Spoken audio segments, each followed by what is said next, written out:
All right, next up we have Black Water. This is Killer Croc Alligator Week in light of the new movie Crawl, which is being released tomorrow. I will be seeing it at the 9:15 showing, and I will report back as soon as I do. But for now, we are going to do Black Water.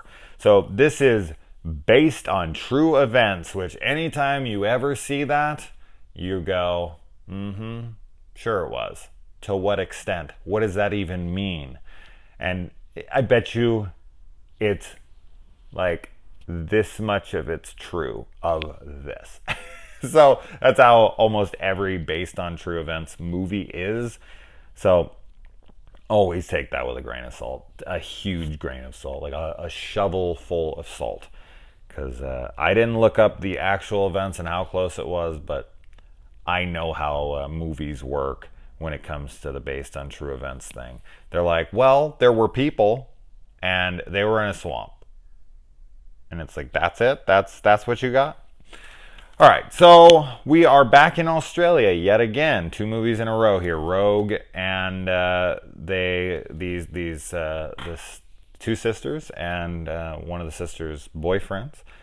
They go out and they're exploring Australia, and they go to this croc farm, and Grace finds out that she is pregnant, and so they go out on another tour boat. So very similar setup to Rogue here, but this movie is much, much more serious than Rogue is.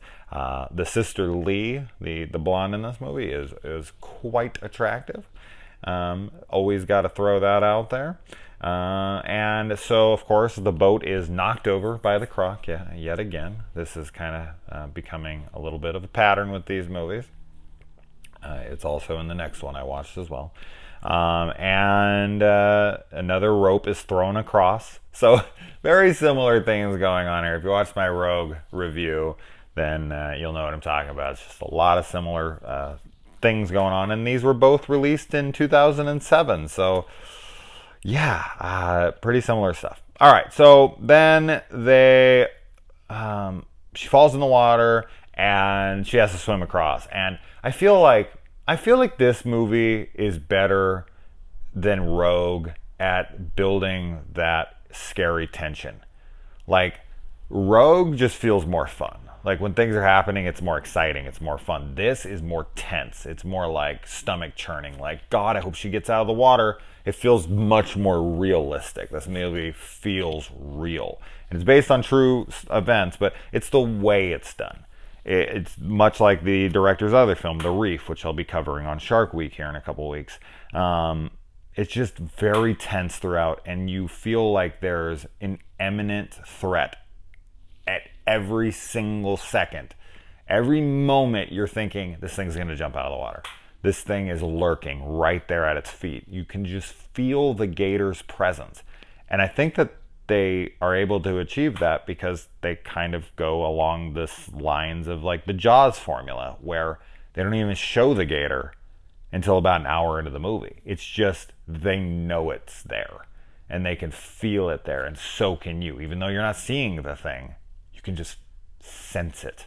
And I think that that's great execution on the director's part, having not even shown it. And they also used real crocodile in the movie. So when you do see the thing, it's real. It's very obviously real. And then, you know, the way it's framed, the way it's shot, the way they put it together, it feels like you're watching an actual crocodile attacking people. And yes, there's some practicals used to practical croc and whatnot, but for the most part, what you see on screen is a real croc. Gives a lot of validity to it. So, all right. And then you've even got some Jaws kind of stuff here, because he's like sending ripples across the water. He doesn't have a fin on his back in order to do that iconic scene, but the rippling of the water as he's coming towards them is just terrifying, because he can swim so much faster and he's so much more efficient in every capacity in that setting. Like, you are completely out of your element and you stand no chance. This is his domain.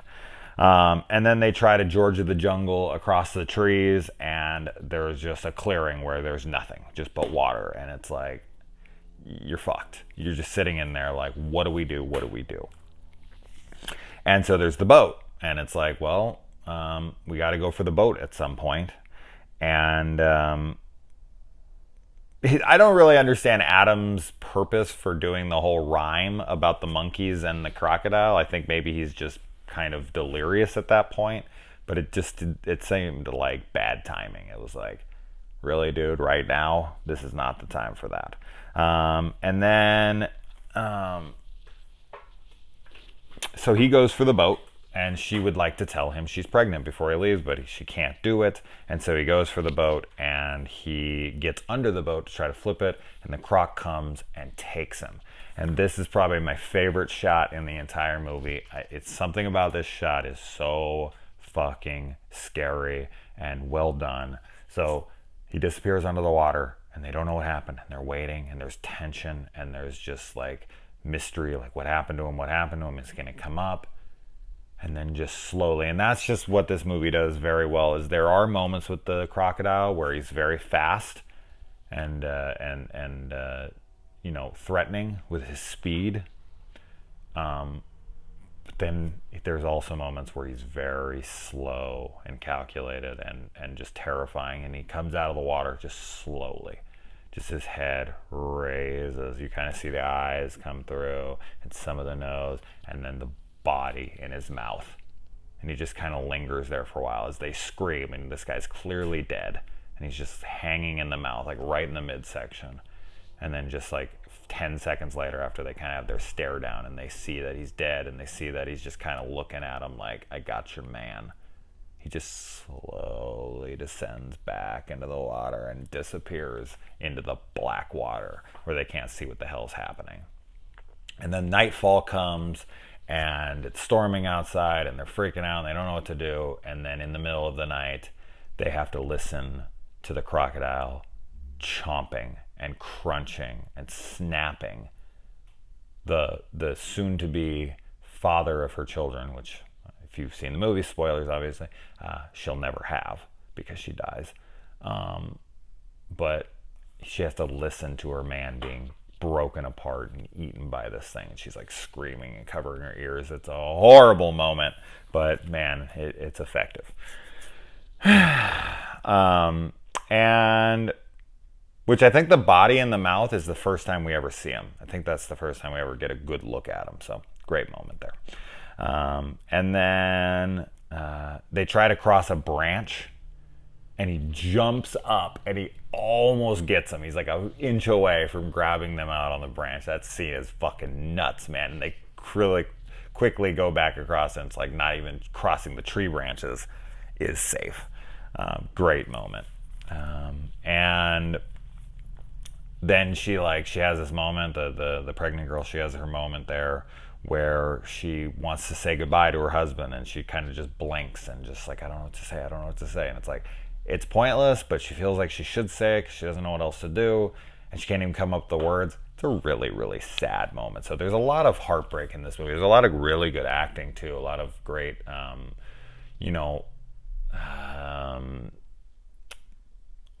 heartfelt moments, I guess, and really sad, depressing moments, and really scary moments. This movie really plays its emotions extremely well, and I think the actresses do a great job of conveying that dismay.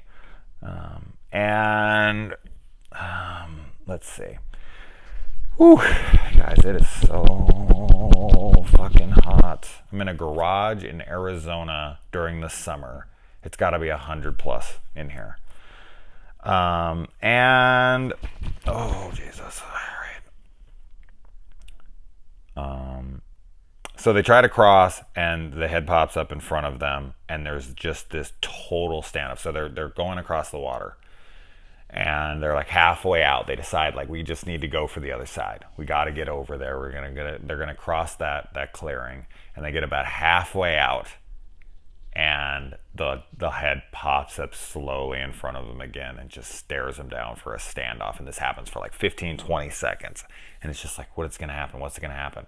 And you're thinking, okay, it's gonna start coming at them, and it's like just descends back into the dark, murky water, and you can't see. And it's like as soon as it disappears, It could be anywhere. And they freak. They're like, what the fuck? And so they're just like running back as fast as they can. The sister gets taken down. The pregnant sister gets taken down. She's chomped on. She's been, chomped on the leg really bad. They finally get her out of the water. They put her up in the tree, and she's bleeding out. She tries to put a tourniquet on it, but she knows time is running out. So she needs to get over to the boat, try to get on it. So she gets back to the boat. She flips it over. She gets into the boat, and she's like, okay, I made it. All right, what do I do now? And boom, the gator comes up. Yeah, or the Croc, I guess. The Croc comes up into the fucking boat and is in the boat with her, and then she has to jump off, get across, and the gator, whatever, fucking pretty damn similar. But Croc grabs her, chomps on her, and it blacks out. And what does she do? She wakes up next to the tour guide's body that's on this little stretch of land, and his arms, his legs, and his head are all missing. It's just like a torso with limbs that have been severed. And she finds his gun on him, and she takes the gun out, and the gun doesn't work. And here's more points to the realism. She takes the gun, she tries to fire it, she actually takes the gun and dry fires it, trying to see if it'll go off. And it won't. And so she takes the bullets out, and she takes the gun, she puts it in the water, and she tries to clean it off, and she puts them back in the gun, and she pulls the trigger a couple more times, and it won't work. And she tries to mess around with it some more, and the gator comes out of the water, and she's pointing it at the gator, and it's not firing, and then the gator is attacking her, and she's chomping on her, and then he gets her arm, and she has the gun inside his mouth, and she's just clicking the revolver, just hoping that it'll go off eventually. And boom, it does. And it's just this really silent moment where the gator just kind of looks around like, what the fuck just happened? And she doesn't know, like, did it kill it? Did I get it? And it's this tense moment of like, is it going to come back to life? Is it dead? Is it not? Is it what the fuck? And then it just kind of slowly releases itself and kind of fades down into the water. And you just sit there. And as she's crossing, she still has the gun, and she's still pointing it. She's still like on guard the whole time, because it's like, it's not over. It ain't no, smile, you son of a bitch kind of thing where the whole head explodes and it's like, oh, he's dead. The shark's dead. No, this is like, he could still be in the water. And then she goes up, and she thinks she has this heroic moment where she saves her and her sister, and she gets up in the tree, and her sister's up there, and she's like, I did it, we're okay. And she gets up there, and the sister's dead. She just bled to death, her pregnant sister. This is a brutal movie, man. And then she takes her sister, she puts her in the boat, and she just paddles along out of there. Credits roll. Really grim, dark ending. No text on the screen, no nothing, just credits, and that's that. It's a fucking dark movie, man, and I think it's the best. I think it's the best of the best. I liked it more than Rogue. I think it's excellent. I think it's the best Killer Croc movie ever made. Unless I see Crawl, hopefully will be better. I don't know. That looks more fun. I only saw maybe 5-10 seconds of the trailer, but I don't feel like that's as serious as this. But we'll see. It could be a Jaws thing where it's just really fun adventure movie, and I'd be like, okay, I actually did enjoy that more. But for right now, as it sits, Blackwater is the King Croc. So let me know what you guys thought about this movie. I think this movie is amazing. And if for some reason you haven't seen it, I absolutely recommend watching it. You should have watched it before you watched this review. But I don't know where it is. I own it, so I don't know if it's available. I'm sure it's available for rent somewhere, but I don't know if it's available on any streaming services. But fuck, man, great movie. All right, let's move on.